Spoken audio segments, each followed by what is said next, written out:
I really think of mindfulness as a form of brain hygiene. You know, there was a day, you know, when people didn't brush their teeth. And I think mindfulness practice is a form of brain brushing, where if it's done in a daily way, you actually keep the circuits of compassion, self-compassion and other compassion, very much alive.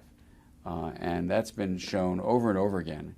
And the idea now is to take those fantastic ancient teachings, those wonderful recent research findings, and then apply them in the modern world so that people do have a form of brain hygiene, which ultimately will be a form of world hygiene.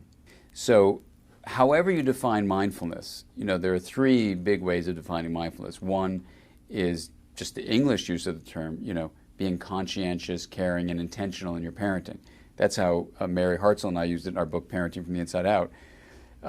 But it also turns out there are two other forms of the use of the word mindful and mindfulness. And one is the contemplative form, which is the idea that can you be present on purpose, tracking moment-to-moment experience without judgment. You know, and so that's been written about, and certainly people like John Kabat-Zinn and Jack Kornfield have really promoted mindfulness that way, and it's a beautiful and important form of training the mind.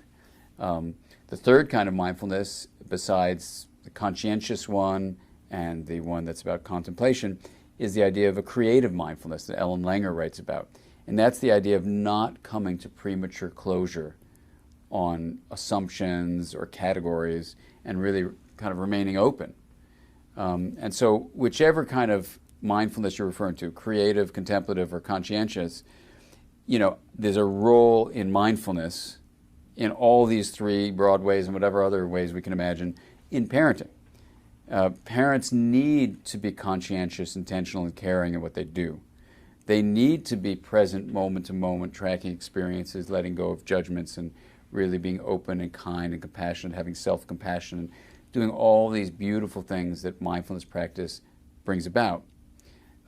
They also need to be creative, so they aren't coming to premature conclusions about who their child is, and be open to an unfolding of a child as they go. So in all these ways, yes, mindful parenting is really important.